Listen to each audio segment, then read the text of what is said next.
इस अजपा जाप में निरंतर नाम जप होता है, कंठ से, हृदय से, नाभि से।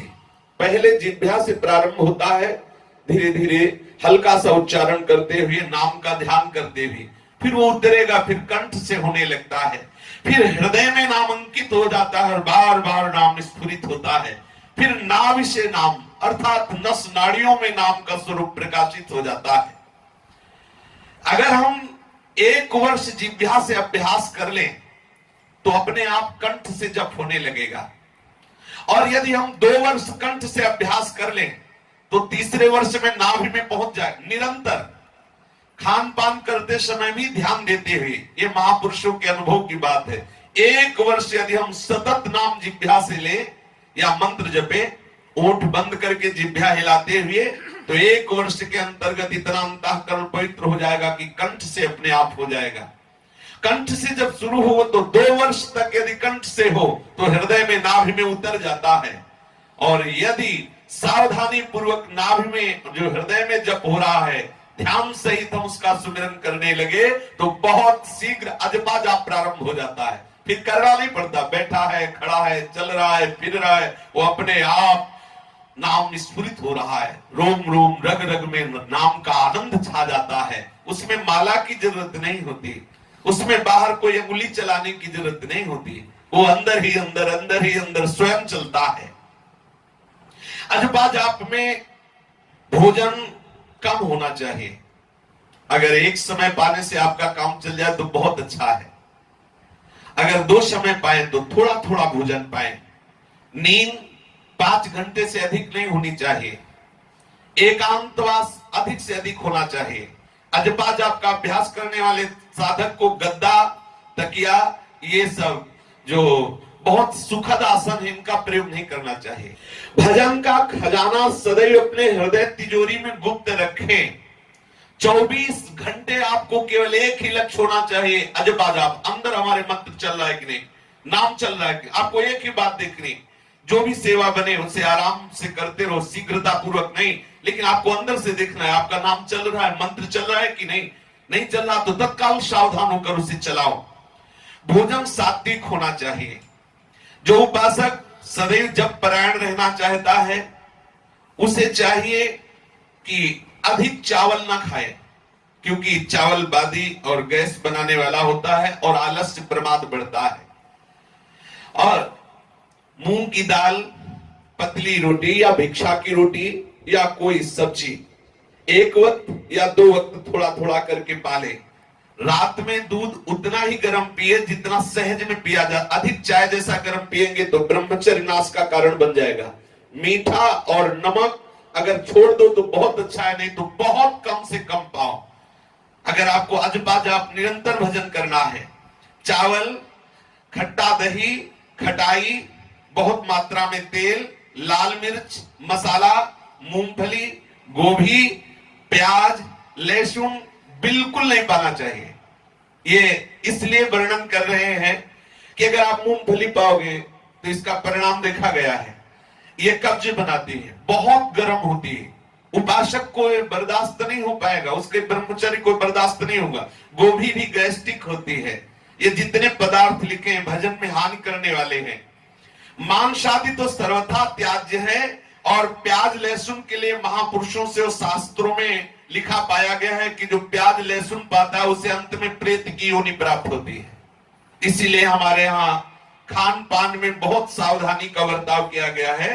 प्याज लहसुन आदि किसी भी तरह से हमारे उदर में नहीं जाना चाहिए। यदि आप भजन करना चाहते हैं तो भोजन के संबंध पर पहले विचार कर लीजिए, क्योंकि भोजन के रस से ही शरीर, प्राण और मन का निर्माण होता है।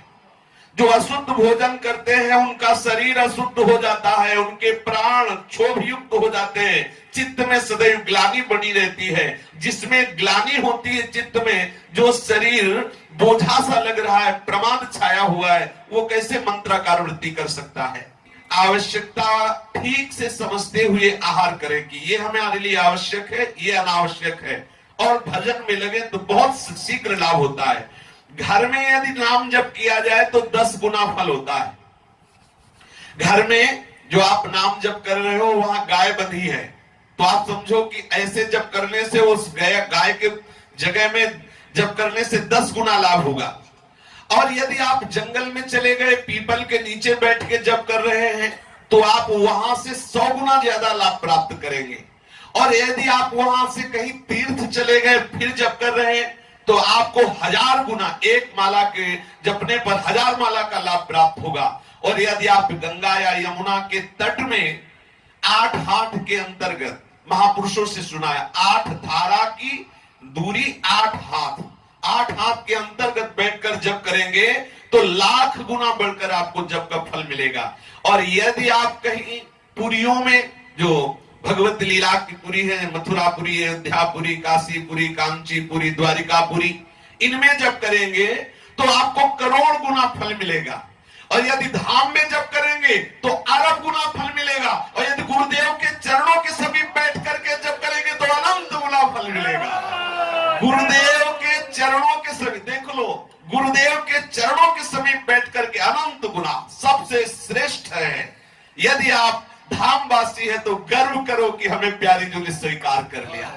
कितना धाम का कितना, या एक माला बाहर जब हो तो अनंत गुना लाभ हो। और कहीं धाम में सदगुरुदेव के चरणों में बैठ के जब करने को मिला तो फिर वहां वर्णन नहीं कि उसको भगवत प्राप्ति की कोई चिंता, जिसके सदगुरुदेव समर्थ विराजमान है, दिए हुए महाप्रेमामृत स्वरूप मंत्र का जाप, गुरुदेव के चरणों के आश्रित होकर त्रिभुवन उसके अधीन है, त्रिभुवन उसके अधीन है।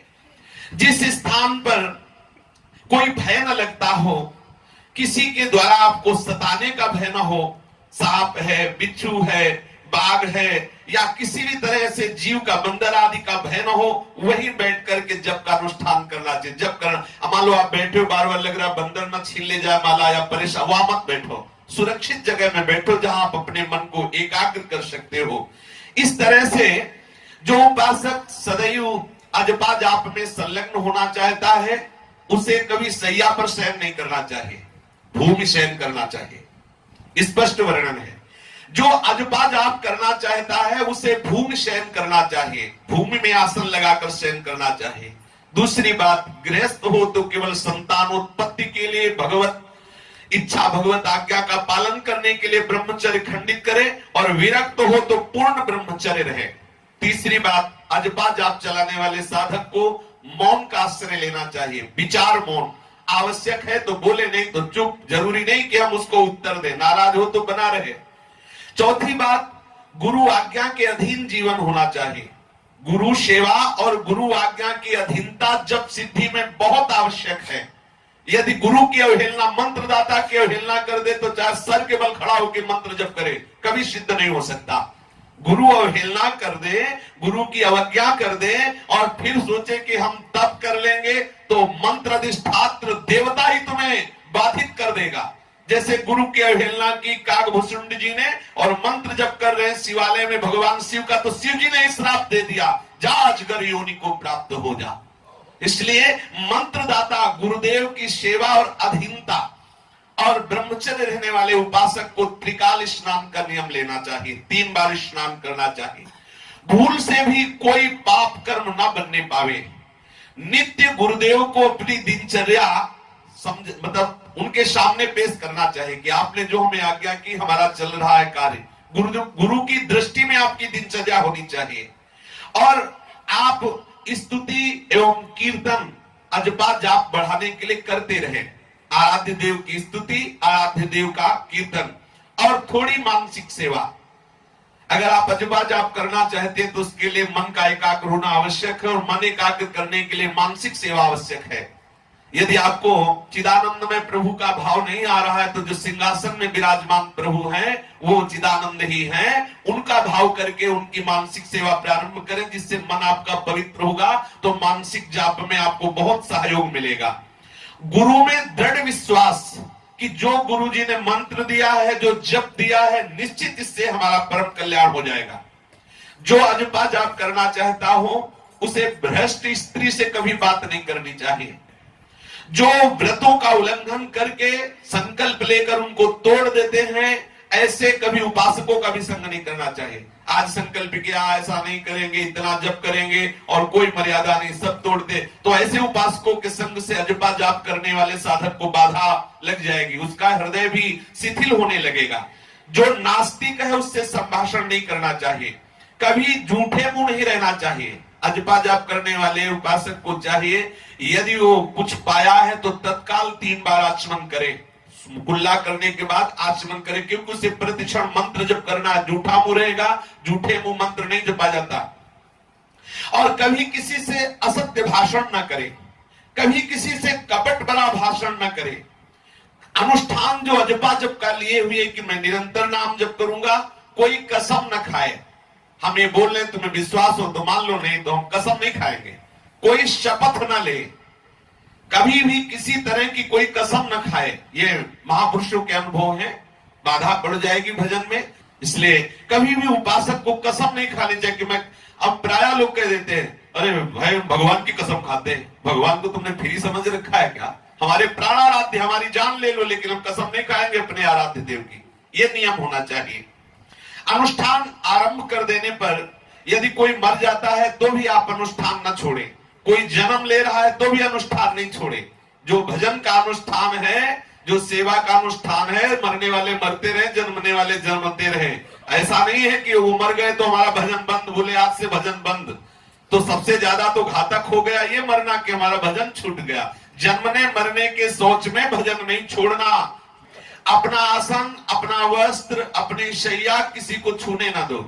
वैसे चाहिए एकांतिक वास होना चाहिए। तो भाई जी श्री हनुमान प्रसाद पोद्दार जी ने भी कहा यदि उपासक का अकेला कमरा हो, उस कमरे में कोई प्रवेश न करे, उसकी शैया पे कोई न बैठे, उसके आसन पे कोई न बैठे, तो उसको बहुत जल्दी जो उसके भजन के परमाणु हैं अनुभव में आने लगेंगे और उसका भजन बढ़ने लगेगा। अपने पात्रों में पाए, अपनी शैया में शयन करे, अपने हाथ से अपने वस्त्र धोए, अपने कमरे का जो मार्जन आदि है वो अपने हाथ से करे, फिर ताला लगाए, बाहर जाए तो ताला लगा के जाए, कोई उसके कमरे में प्रवेश ना करे। अगर भगवत कृपा से आपको ऐसा वास मिला हो तो आप थोड़ी सावधानी रखिए, आप किसी के कमरे में मत जाइए, किसी को अपने कमरे में मत बुलाइए। साधना परायण रहो, जितनी साधना करोगे तो आपके परमाणु आपको सहयोग करेंगे।